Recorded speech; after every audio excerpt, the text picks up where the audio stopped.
Welcome to 1-2-3 Chess again, everyone. My name is Luke, and we're here to deliver our analysis of our game 9. It's hard to believe we've already had 9 games, Tom. Like it's, man, it's time's flown, and the amount that we've improved over the course of these 9 games has been remarkable. Absolutely. And the cool thing about this one is I believe this is our second of the 9 games that is another Sicilian game. Which is cool because we hadn't done any previously, and then all of a sudden now here back to back pretty much. And yeah, it's an election night, and here we are doing doing chess in the middle of it. So you know that doesn't tell you how much we enjoy the game. I don't know what does. I'm on the ballot. I'm waiting to see if I won. If I won in my local election. Oh yeah, that's right. That's awesome. Yeah. So running for school board. So you all probably didn't get a chance to vote for me. That's okay. Yeah, but if you do or did, do it. Vote for him. So and okay, so for this game, Tom played as white. So Tom, I'll let you kick it off this evening. All right. So I'm gonna just spoil the surprise right now. And first of all, I have to say this game was remarkable because it was one of the very few games, if you watched our channel, one of the very few games where I ended up managing to squeak a win against Luke. And I want to piggyback something off that, and you guys will see this in the game, but I want to go so far as to say the move that caused that chain of events in this game where Tom, took my queen, spoiler alert, was probably the most brilliant and exciting tactical move of any of our 9 games so far. I'm going to just make that prediction. And when we get there, so now that you've been given all of that information, when we get there, I will stop the game and let you, or give you a heads up, pause it so you can find the move for yourself. Cool. Here we go. Without further ado, just like we said, we go into the Sicilian. Take and bringing the pawn out, which is I really like that defense with black because that has been my go-to now, is trying to get my knight up into there when I do ultimately retreat it. That takes away that retreat square. But from my perspective as white, I don't mind that because one of the things that I love doing is getting this formation in the center of the board when possible, just because it establishes a lot of that center control. And so I have the opportunity, so I bring my bishop out. And, the other thing I like about it is it's preparing for this castle. So center control, I'm ready to castle. Then we get the fight over the pawn. I also, one of the things that I also liked about this is because these 2 pawns are here in this structure, it's really blocking in this bishop, and so I don't have to worry about that pin that frequently happens against the knight. Pawn come out. I take the opportunity to castle, just because I'm ready to launch forward with an attack, and I just want to be ready for it. Bishop comes out, and there's my attack. I did have some concerns that maybe I would see bishop to c5 in the future, doing something against my king because I moved that pawn forward. I think that that's something that we've brought up in the past when we're moving that weak pawn on that king side. We want to be aware of that bishop being on the board. So I'm definitely aware of it. That pawn being there gives me a little bit of cover, but of course the queen is still active as well and can do some shenanigans over there. So I'm just keeping that in the back of my mind because there could be some tactical things that happen as a result of that. We get a castle, and I do this move, knight to f3, and I had actually given a fair amount of consideration to launching this pawn forward and starting the attack that way. I decided not to do it because after the take and the take, now I have that isolated pawn in the center of the board. I have really done little to disrupt Luke's pawns. And I didn't love that position. I didn't love that position So instead, I decided to bring this knight back with the intention of, okay, now when I push that pawn forward, if he does decide to take, I have the option now of retaking with my knight. And so that's what I was thinking at this point in time.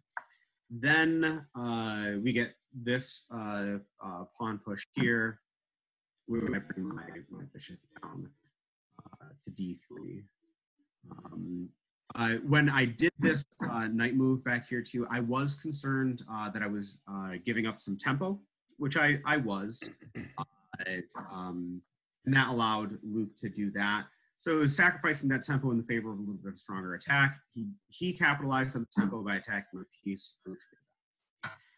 And he's still, utilizing that tempo again. That square that I had talked about, because I had left that square open by attacking my F pawn. I have to move my king out of check, right? Then Luke does this, and this is when I started to get excited, because now that Luke pushed that pawn forward, he opened up for me exactly what it was that I wanted to do in the first place, because I was talking about advancing that pawn. Yep. Now I can do it, and I don't even have to lose that pawn in the process, and I just get a really strong pawn in the center of the board. Yep. This is where it started to go downhill for me. Yep. So I push that pawn forward, and he kicks his knight down here. I noticed that there was a lot of pressure here on f2, right? Because that knight and this queen. I'm worried about that, right? He could go check. What I take, he takes, and he's ahead in material. I don't like that. So looking around the board, what I ended up doing was this right here. And pause your computer and take a look at the board state and see if you can see what's happening. Now, the obvious thing, after the pause, the obvious thing is I have this attack on the knight that's happening right here. That's what I've revealed, right? Now, this knight is completely unguarded, right? So what I've done is I've effectively said, okay, you can take my knight and I can take your knight. My thought process, though, is that's not going to happen. I say in here, it is bait, because that's not what really the point of this move is. It's deceptive, because when he takes it, instead I have this attack here, which was the neat attack of the game. Absolutely beautiful move. I mean, just great setup. So this was the obvious, this is the obvious exchange, but it was kind of a fake, because once that happened, I could take that. This queen is now undefended. He's forced to respond because he's in check, at which point in time he takes and I get a queen out of the mix. Mm-hmm. Once he took, I said that this is the point that I might actually win against Luke. I got a queen. And indeed you did. This is my best shot here. What actually happens from here on out is actually just a prime example of why you shouldn't give up when you are down in material, because the fight that Luke puts up is actually quite incredible. So this should be an easy win from here, right? It should be an easy win from here, but it certainly was not. So he starts moving on my queen. I get that play to seize the initiative in the attack. I loved this move on the part of Luke. I was really assuming he was going to be retreating the knight to h6, but that was a cool way to defend it. I did take, and then I pushed my pawn. And at this point in time in the game, my strategy really switches to I want to trade off pieces. I am 4 points ahead of material, and so I just want to get as many pieces off the board, simplify everything as much as possible, and then use my material advantage going into the end game to ultimately win. So that's what I start doing, obviously threatening checkmate there. And then once again, just allowing myself the ability to trade, right? So this is what's happening, trade, trade. I also get to take that pawn in the process, threading that bishop. I get to take the 2, I can move the bishop, and we get this to simplify, much more simplified position. And then here, this is where I made the note that this is where I started to lose sight of what I needed to do. And I have said, this is what I said to Luke last week when we were discussing this game, is I do think that this is kind of a point in my games where we've really started to simplify the position a lot more. We're not in the end game yet. We both concluded that this is not an end game position, but we're certainly well into the mid game at this point in time.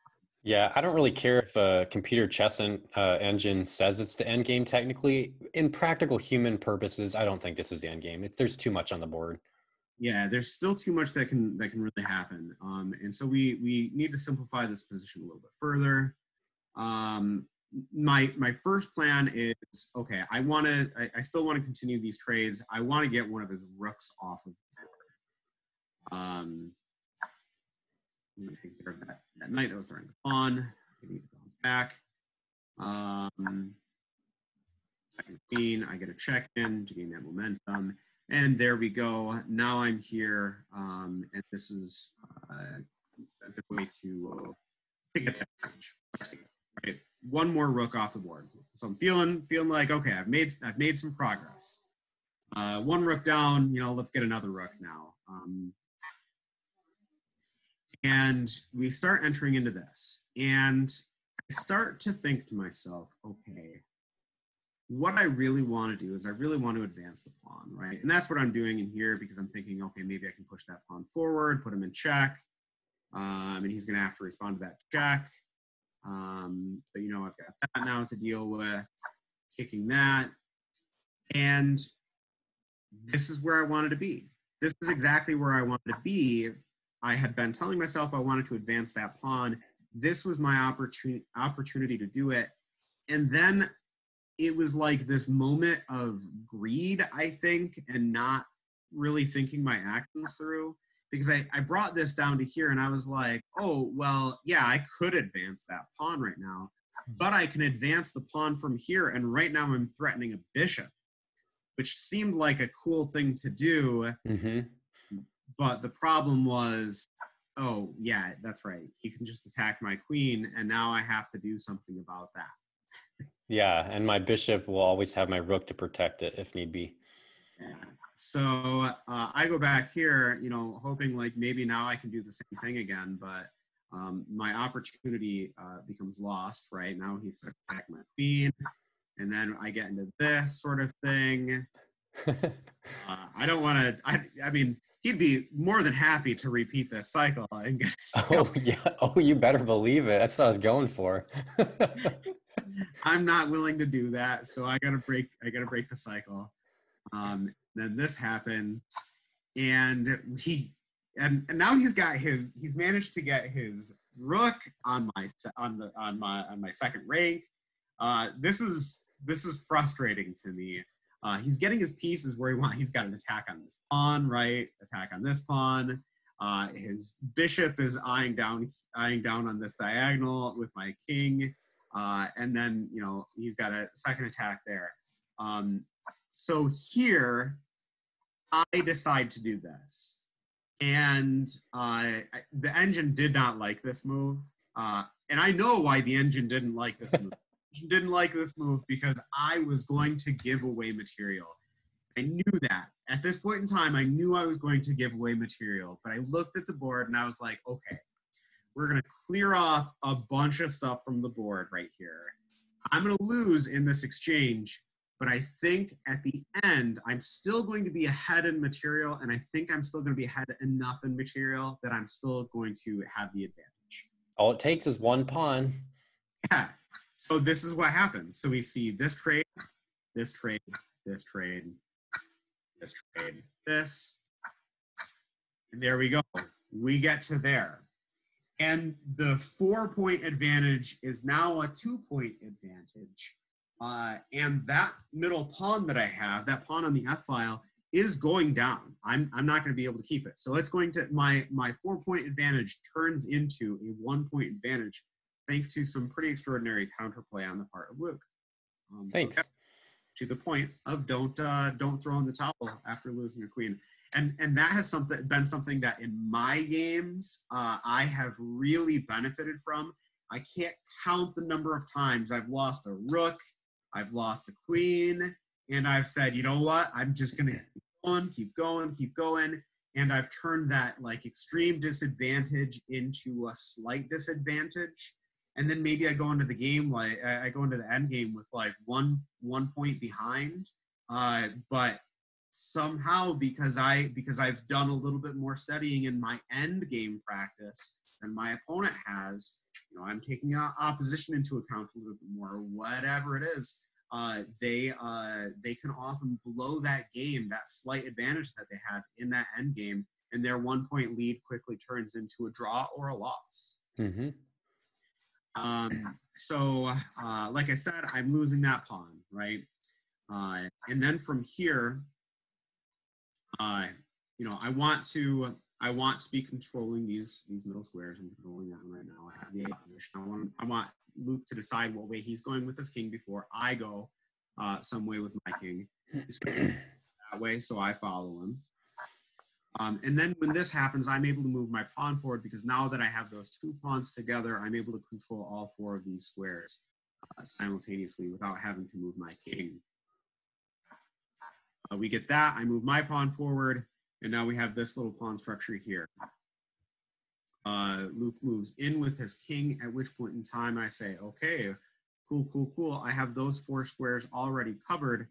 Now I'm going to cover more. I'm going to take away the opportunity to cover even more squares, right? Very principled play that you did here. Very well done. Yeah. And so this happens, and so the trades start happening. I trade off. Now I have to go back. This is the pawn that I'm now going to have to defend. And from at this point in time, it's kind of a waiting game, right? So I move that there. Now his pawn is stuck. If he moves it forward, then I'm going to take it, right? And that's I'm in a zugzwang. That's right. So he moves his king over there because he can't move it forward. He'd love to put his king there, but unfortunately, it's too close to my king. So he moves there. I get to advance my pawn, and he's moving back. But this here is where you ended up throwing in the towel, right? Yep. And that is because, from here, what would have happened, and I had actually explained this to Luke, so he knew I knew what I was going to do. I had a plan. Right, he goes there. I'm able to move my king up, and then ultimately he has to retreat his king. I get to move my pawn forward, or I get to move my king up forward. And what is ultimately going to be able to happen is I'm ultimately going to be able to capture this pawn and continue to protect this pawn. And I'm going to have 2 pawns marching forward, and he's going to have to defend against one of those 2 pawns, but he won't be able to defend against both of them. Yep. So them ultimately gets promoted. Exactly. So that was our game. The takeaway that I really had, I mean, one was for the really neat move that happened. Obviously, like, this was something that I had in my pocket already, but it's something to always be aware of, is always be aware of checks. All checks. You should always be looking at the board and say, okay, what piece can put the king in check right now from both sides? Because if an opponent can put you in check, or if you can put an opponent in check, it is such a forcing move that it can often turn the tide of the game. You can do that to create a sacrifice and gain material, or, you know, force a mating pattern, many things. So always be aware of checks. The other thing was, and I know that this is one that I've given myself as a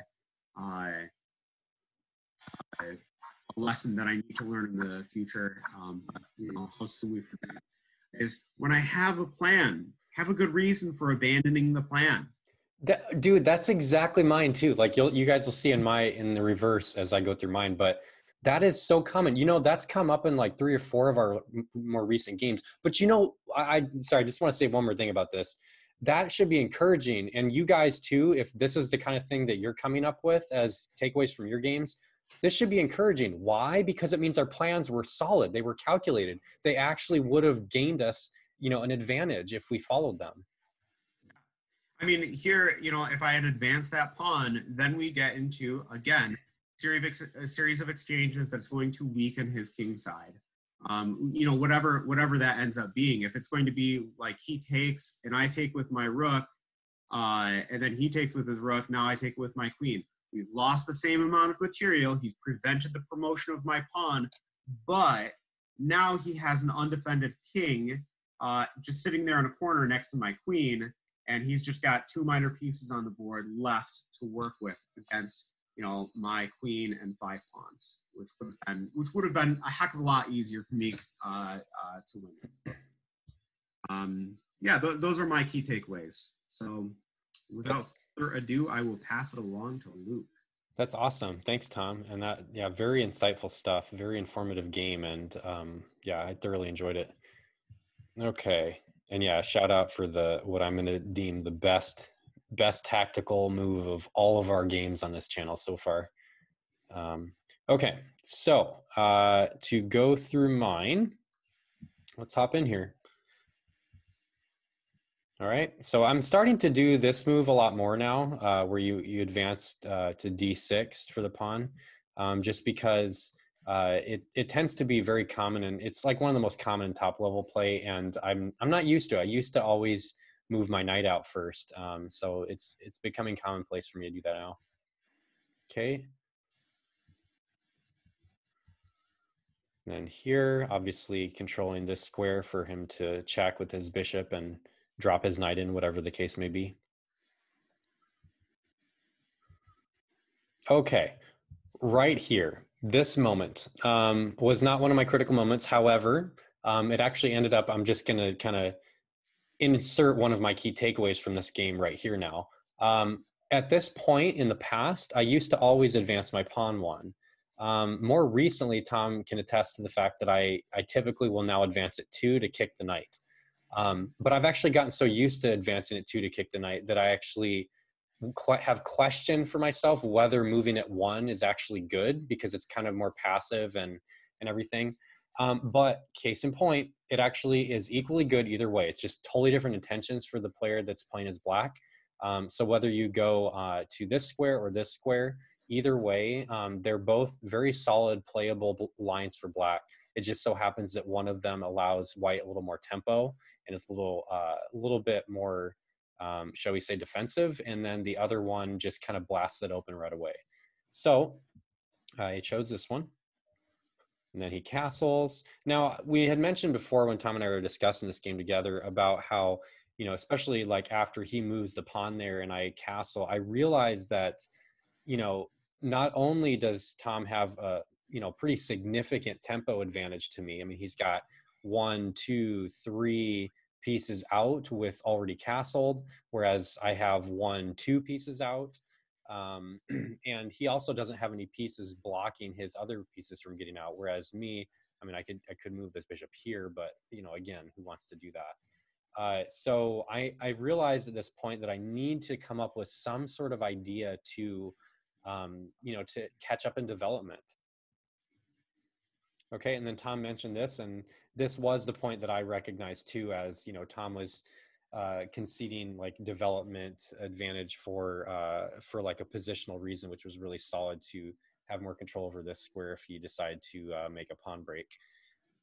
So after after this happened, I got excited because I realized, okay, I know exactly what I want to do now. My plan is this: advance the pawn, kick the bishop back, advance the queen with check. Once he moves his king, plot my knight in there, or put the bishop in there on the long diagonal. So I was going to get 3 pieces of development through this line and going to come out fine. So this right here at this moment was actually the move that when Tom moved it here, I don't know if you maybe had seen this in your analysis, Tom, but when you moved the knight there, that was the first move deviating from master games. But again, like Tom had a really good reason for doing that. But okay, so this is the first move that deviated from GM games, but now I move on with my plan. Okay, he moves the bishop back. And I get this check in here. Okay, well, this is my critical moment. In fact, this is my only critical moment of this game that I want to actually go over. I was going to do a few more, but in all honesty, it all hinges on this one because it's exactly the takeaway that Tom just said for his game. And that is, I had a solid plan. I had it calculated. It made perfect sense. And in this position, fun fact, black is actually better here. And the engine has it at approximately 0.43 per, better than white.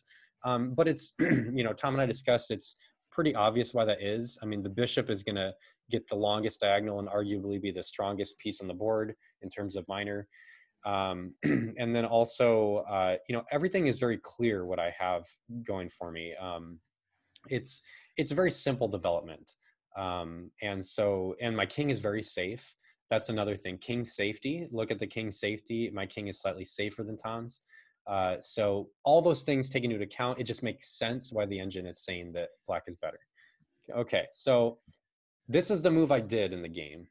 And let me explain why I did this. Okay, so I mentioned my plan and how this obviously did not go in accordance with my plan. I should have either moved my bishop here or my knight. My candidate move was bishop, but I moved this for one reason. I knew that Tom was going to get this, so it was in that sense a forcing move, and I knew after that I was going to plop my knight in here.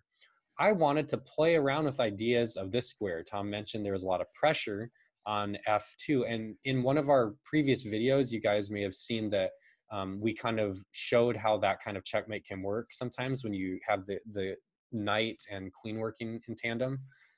It's pretty cool stuff, but the problem is it's a premature attack here. While it seems really cool and really sexy, it actually doesn't do anything. In fact, it just backfires on you because after you look at the chain of events here, now, okay, let's pretend that even what I had planned for Tom to probably do had happened. And that would be if Tom did something like this. So now he's got the queen there, and I anticipate, okay, now he's going to want to bring this in here. So then I thought, okay, well, I'm going to bring my bishop in there. Now I have another supporter for this check. So, I had a theoretically decent idea, but again, I did not calculate it out well.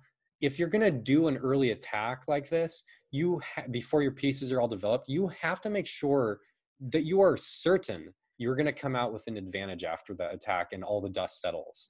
And so that's absolutely not what happened here. And as we see, Tom's brilliant move of now, okay, Tom, even though I completely missed your line, I think I probably would have seen it more clearly if it didn't open your attack on the knight. Agreed. I feel like that was what was the most deceptive part about the entire thing is I had that attack on the knight, and so it's like a reasonable thing. If I just if I offered the sacrifice for my knight, you'd have been like, well, that's weird. Why is he doing that? Right. Into it. But because it was like, okay, well, there's a revealed attack on the knight. Yeah, exactly. And especially because this was a correspondence game as opposed to a live game. And so we had a lot more time to decide. But again, so I probably would have seen it. But again, that was brilliant of you because the fact that you unleashed this, it was actually a double discovery that you threatened. And I didn't see the more important of the two. So that was, anyway, again, reiterating how awesome that was. Okay, so yeah, obviously this, even if I did, okay, let's say if I didn't do the dumb thing and take it, if I didn't fall for Tom's awesome trap, then even so, what did this accomplish for me? I mean, look, my whole plan was contingent upon this diagonal being open for my queen and knight to capitalize on that weakness. But you completely blocked it with that. So therefore, everything about my plan is diffused. It backfires on me. Now this guy needs to plot back in here, which I definitely didn't want to do. So it's just everything about it is not good. So let's go back and see if at this move, okay, so this is the critical moment I want to look at, because again, why am I looking at, why did I choose this one move of the game? Because if I had gone here with my knight or with my bishop right now, again, strongest minor piece of the board, arguably. As time progresses and this pawn moves, it's going to become a lot harder for Tom to defend his king. And just, again, everything about it is simple. It's simple development. I kind of have an easy idea of what kind of plan I want to have with developing my pieces. So let's say if I did do that, okay? So now I've caught it. Let's analyze things. We each have 3 pieces. Well, Tom's got 4, but the point is I've caught up in development for sure. That's the first thing. And a logical continuation, and Tom, I want you to chime in here after I give this move to see what other alternatives you might have done. But one thought I threw out there is this might be sensible to move the queen there. Sure. I mean, honestly, I don't know. At this point in time, even launching the attack forward with the pawn, I'd even investigate that. I mean, you take, I take. I'm threatening your knight. Mm-hmm. Gets to plop exactly where you put it, right where you wanted it. Well, no, because I had said recapture with my knight is what my plan was. So assuming you take, right, mm-hmm. and then I recapture with my knight. Okay. So now if I've done that, I recognize like that G2 square is very vulnerable at this point. Mm-hmm. And that's definitely something that I'm going to have to be worried about. Which would all of a sudden be on my radar. I don't know, after here, like thinking about a move, like bringing my queen to E2 or something like that, just to protect that G square a little bit more. Yeah, and in this that's what I'm thinking of. Sorry, what's that? I don't know. That's kind of what I'm thinking of. Yeah, and I didn't look at this line, but yeah, that's a good point, and that goes with kind of your mindset of the pawn break. I did just look at the computer evaluation, and it shows this as -1 and 1.5 or 1.15 for white. So it does show better as black here as well. But again, like you just said, the bishop there, that this one element alone is enough to show why that's the case. Yeah. So the line I did look at is if the queen goes here and I do something like, I'd probably move my knight here. And then we get to this point. Again, these are, you're hitting my queen. It's pretty logical stuff from both of us if we had gone this way. And then you'd probably move your, pawn there so I don't kick your knight with my pawn. And then, after I get my rook in the action, you get your queen out, lined up toward my king. Yeah, it's a plausible line that the computer, liked as well. But let's look at it again. So this still is even though it's less advantage for black than the other one we just looked at, it's still an advantage for black. It's almost half a point better. And again, you have this that will eventually open up. Plus, let's look at a few different things here. So black arguably has the most powerful minor piece on the board. We just said that. The light square bishop on the long diagonal, and then also black's king is better protected. I mean, look at this fortress around the king. I mean, you have all these pieces here. None of these pawns have moved yet. So there's, whereas here, a back rank mate, let's remove these 2 rooks, pretend they're gone. Back rank mates are possible. This pawn's already moved, and then, this will become weak. So, and then if we look at, also the positional evaluation regarding what the pieces want to do next is interesting. So from this point, what would you want to do as black, Tom, if you were playing as black here for this move? I was playing as black.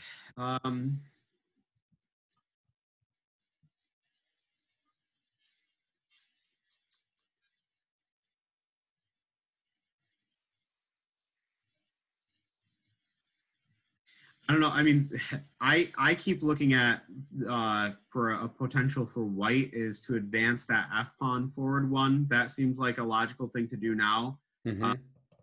To open up the attack from the bishop on E3 to H6. Yep. Which threatens mate, and it's a pretty mean line.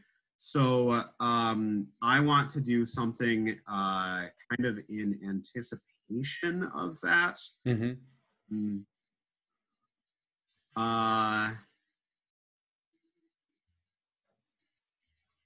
I mean, part of me wants to advance the same pawn that you did, pawn to D5.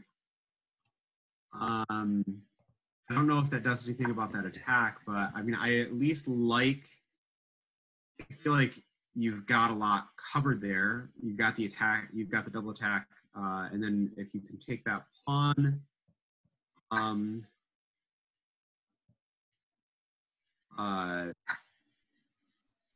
yep.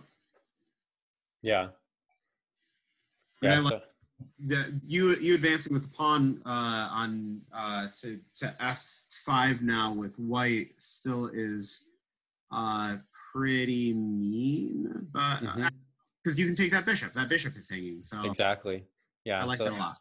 Yeah, and so I guess my point here is something that I personally underestimate. And this is also something that for me as a positional player in my mindset that I would really benefit from, and that is don't underestimate knight harassment, especially when you have a more closed position like this, where look at all my pieces; they're really tight. They're all kind of like back there chilling together, and it's kind of whereas Tom has a much more open position, so you could see our playing styles kind of coming out in the light here, with Tom having much more space than me, having more much more attacking kind of dynamics as far as directly at my king.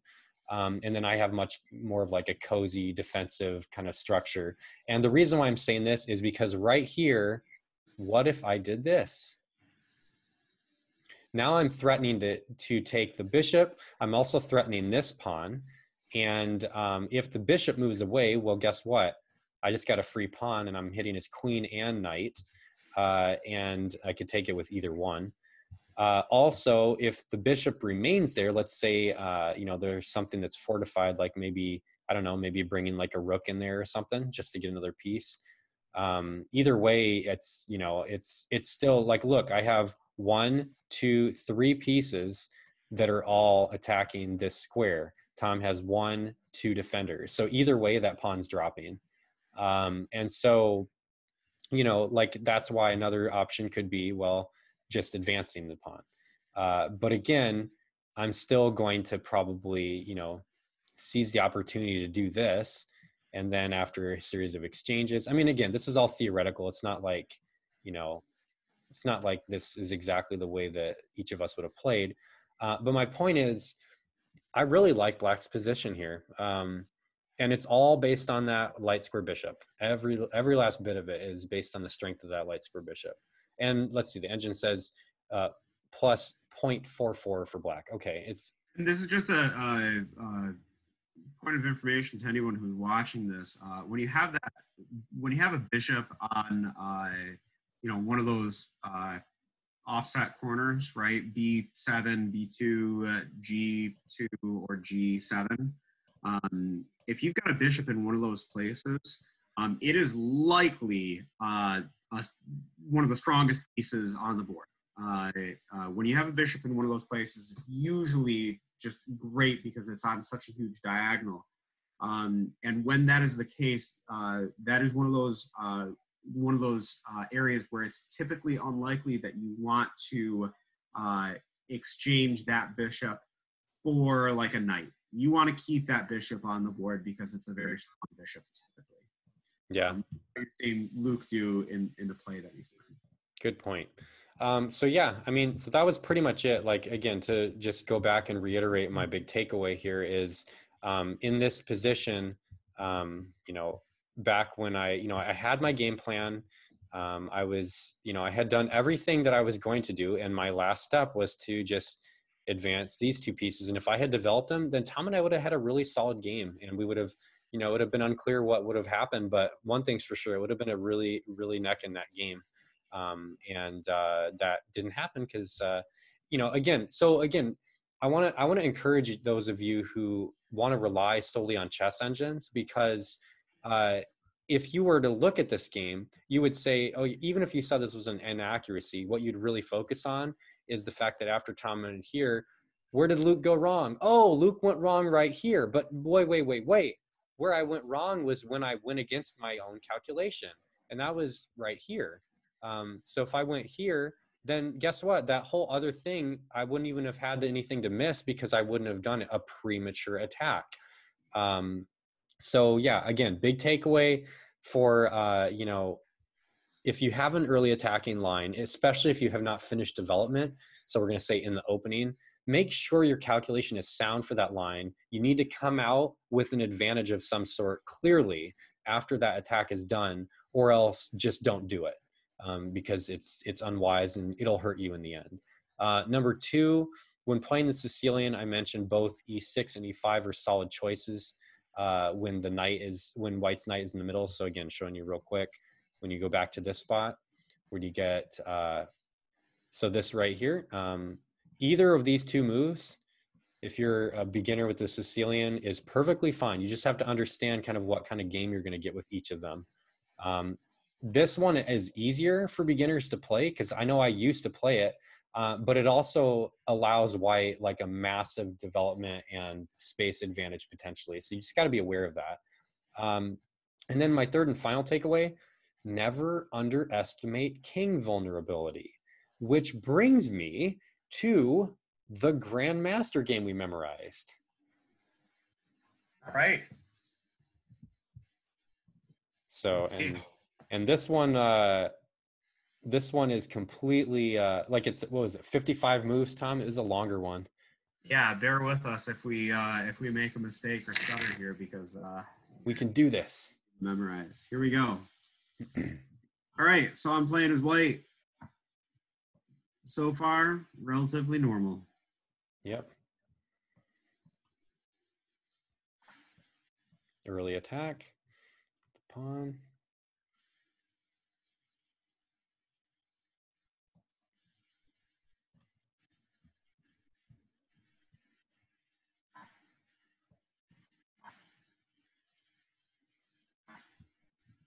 All right.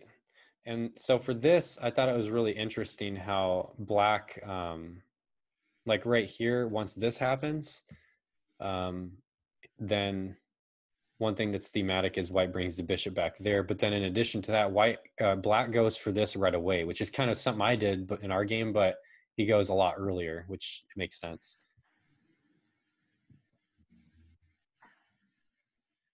And then this pawn push happens a little bit.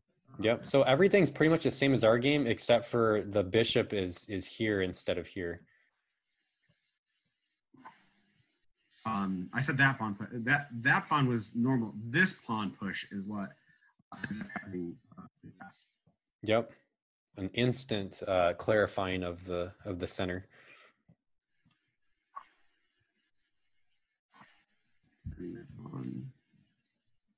Okay, and then you know, this, we mentioned about this diagonal, and I mentioned about king safety. Checks, like Tom said, using checks to your advantage is really important and to remember. And so because White's king is more exposed than Black's, then White can just chuck a knight out here and then use that to just kind of help development and then get a nice little check in and steal it. And then interestingly enough, right here, this is a move that I said to Luke, geez, I never would have caught in my game. Attacking the queen, but the bishop is completely undefended.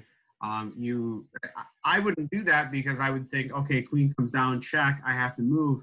But the really interesting thing here is this knight now has the ability to come in here and check. It's really that knight is really well positioned. So yeah, but that's what ended up doing, was bringing that bishop out. Yeah, beautiful.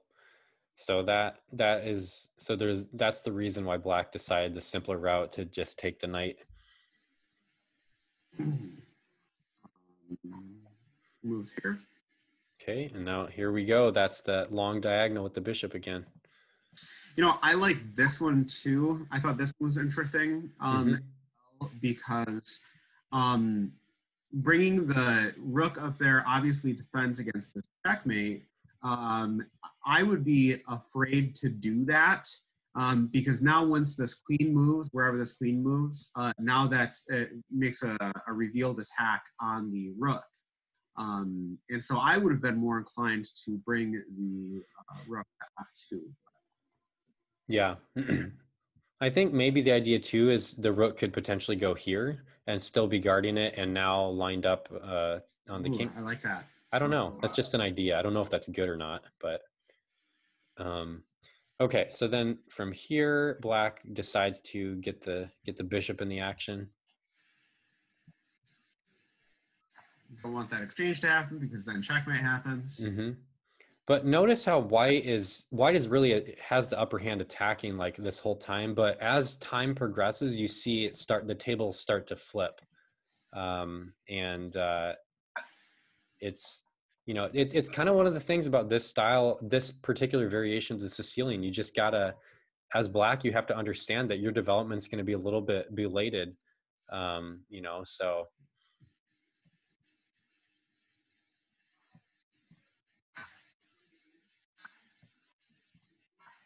Okay, now at any point, black can take this. All right, and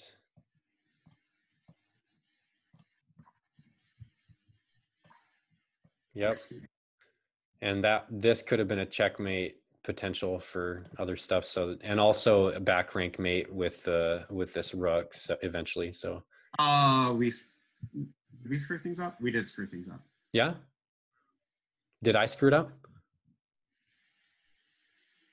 I screwed it up. Where should we go back to? This. Okay. That's the move. Oh yeah, yep. Okay.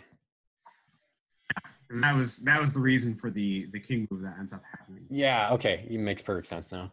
Because then after that you move. Yep. Perfect. Okay. Now I'm gonna move the rook here. Yeah, so now this is threatening that back row mate, and that's why this king moves over now. Obviously the rook is there, but the assumption is if the rook is gone, right? So, yeah. So for instance, if take and take, then mate. Okay. From here, let's go ahead and get that queen to decide what she wants to do. And then Tom mentioned when we were discussing this together, but this is a beautiful move by black because it protects this square, because as you know, this rook can come in here and there's a mate threatening. So this is the first mistake, I believe, of the game. Yeah, which again, when I was looking at it, it seems a little bit redundant. It's like you just moved your queen there for a purpose. Why are you moving back? Why are you undoing what you did? Yep. I think, you know what? I think it was probably because white was afraid to not have another defender for here. But still, like that was kind of weak. So I'm going to go ahead and snatch this bishop now. I did like that white took that with the rook though. That was good. The pawn structure has not been ruined. And that rook on that rank actually works quite well. Okay, so then at this point, black is going to simply... Oh, no, that's not it. Black goes here first, I think. No, I was right, wasn't I? You're right. Yeah, this is right. Yeah. Fair, now we're even. We each forgot something. Okay. So... No more, we won't forget anything else for the rest of the game. The rest of this, 60 move game. I know, it's crazy. Okay, now I'm going to pin... So the knight has been pinned now to the king. Yep. And then from here, moving the queen back. Yep. Like that spot that it was in. Underscoring that it was a wasted move before. And now here we go with add another rook to help out. Okay, and I like this move by white too, because white clarified that so that, another, security for that knight. So that was pretty nice. Okay, and then from here, black is gonna threaten to take this pawn here. And white lets the pawn exchange happen for a stronger kingside attack. And a strong attack it is indeed, because 2 rooks right there and a almost passed pawn, and I mean, there's a lot going on. And I like how black just kind of nonchalantly is like, okay, well, I'm going to move my king right here. No worries. And I like that it's avoiding the take. We've seen this in one of our previous games, I think, where I had taken back that pawn of yours, and your king was right in front of it. Yes, right? Yes, that was one of our rapid games. Yeah.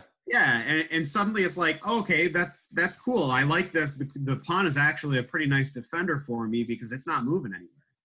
Exactly. Yeah. Okay, and then here, actually, if it was me playing as black, it would be really hard to know what to do next, but it makes perfect sense that black is going to just kind of, move his queen to where she's a little more centralized with the action. It's also preparing this pawn advance, which would be a pin. White needs to move on away. Okay, now it forces the knight to somewhere else.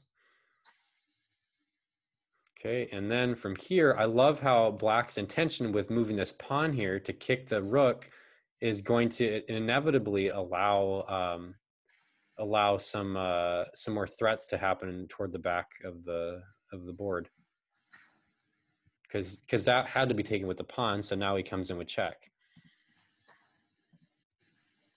Okay, and then from here, you could do something dumb by just getting a check here, but instead he's going to go here, threatening this. And actually, so this on the computer engine analysis is what was identified as the first blunder of the game. Yep. So white has a winning opportunity here. So if you wanted to take a moment to pause and see if you can beat the grandmaster and find where the win is, this would be the time to do it. All right, if you're back with us. Show us it, Tom. The cool move that white has here is actually capturing this rook with the queen, because after that happens, the king is going to take, and then the pawn can take this pawn, and that's a revealed check. The king can't take, so we're going to end up being able to promote this pawn to a queen and gain that material back, and now they're down a rook. So that'd be the game there. But white did not see it in this game, and they were afraid of this attack on the pawn, so instead they bring the queen down. Yep. And now white cannot do what Tom just mentioned. So that comes down, and we start snatching up pawns where we can. And black goes with the same intention of getting the check in. And now we're threatening this. Yep. So now black's got to parry that threat. I don't know. I don't know about take. What did the engine say about the pawn take there with the king? I think that it didn't have a problem with the pawn. Just because, I mean, it's kind of vulnerable, but I guess there's no way around that anyway. I mean, you take this pawn off and white is super in trouble, but either way, white's king is still way more exposed. I mean, white's king is very exposed at this point. It's really interesting because this is one of those things that you're seeing where white's king is very exposed, but white does have material advantage, and I think that's what white's really thinking about capitalizing on this point is, okay, I need to stall this threat enough, exchange off material, and then use my advantage. Because now these pawns here they're sick. If you can get these exchanges to happen, those pawns are going to win you the game. Yep, exactly. But then black continues with the attack. Okay. And from here, this, I mentioned to Tom, this is my favorite move of the game. And that's this. Now, why is this a bad move? Because if you take it with the queen, then black can come in here and give a check. And then once the king moves, you get the queen. So cool. It is such a cool move. So white obviously sees that line of attack. Okay, and then black comes in here. I mentioned to Tom, this is really instructional for me. This game, I learned a lot about the power of a queen and a rook working together, checking from both sides on files and ranks when the king is exposed. It's super, super powerful. See, even here, like this is still kind of like White's plan, right? White's exchanging off material. That's what White wanted to do. But one thing is different. White's king is more exposed. And black just capitalizes on it to the very end. There's really no way to, I don't think there's any way to parry it. It's just once your king's exposed like that. No, I don't think so. Actually, so this rook move happened, and I do believe actually the engine had recommended taking the rook at this point in time. Oh. Which just seems insane, right? Yeah. Wow. Like the game is lost at that point. But I think the engine really identified that the game was lost already. Yeah, exactly. Okay, so then check. And again, what's the point of that check? It's to get the king. It's to get the king off that one. So then you could do this, where now you have two pieces hitting this. So the king can't just back up here. Tom, real quickly, I know this is kind of off the radar, but right here, when the queen goes here, what if white just went back here again? What does black have? I was just thinking of that. Black has the capture of the rook. Yeah, because then or that. Oh yeah, duh. Good call. See, that just goes to show you, looking at stuff like this, I totally missed that, but it's so obvious. Just gets a free rook out of it. Yeah, that's cool. Okay, so as we were, where were we? Okay, so I got that check in, and you went there, and now another check.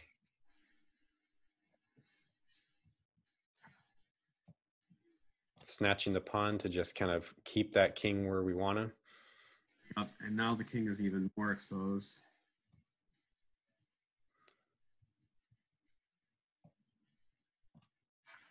Now the king's got to go to the other file, and that rook is toast.